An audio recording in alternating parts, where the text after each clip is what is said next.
L'utilizzo delle tende in via provvisoria dove ospitare i profughi di Eraclea Mare non è praticabile.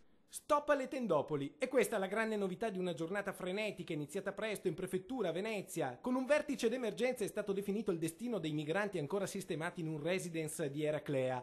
Un centinaio di persone che avrebbero dovuto essere spostate nell'ex caserma Caturcata, nelle tende che la protezione civile però non ha mai allestito, e non per caso. La protezione civile, ma a livello nazionale che regionale, ha una dotazione di tende in caso di emergenza, un terremoto, una catastrofe o qualcos'altro, e quindi deve avere le sue disponibilità in caso di emergenza per i nostri cittadini, a meno che non abbiamo deciso che i nostri cittadini vengono dopo tutti quelli del resto del mondo. Dunque niente tende. Nell'ex caserma Caturcata ora si punta sulle casette mobili prefabbricate che vengono utilizzate nei cantieri e che invece adesso diventano la soluzione alla mancanza di spazi per ospitare i profughi.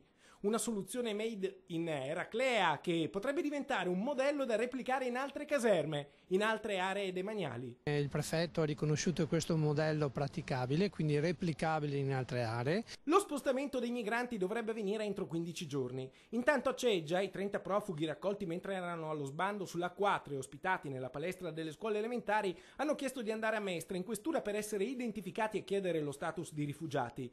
Del loro passaggio restano le brande, i materassi e un fortissimo odore di cloro utilizzato per disinfestare le zone dove hanno trascorso la notte. È una cosa che ho già detto anche al prefetto, che quando ho chiesto la disponibilità non abbiamo strutture che possono essere adeguate per il ricovero, quindi gioco forza non possiamo che dire no.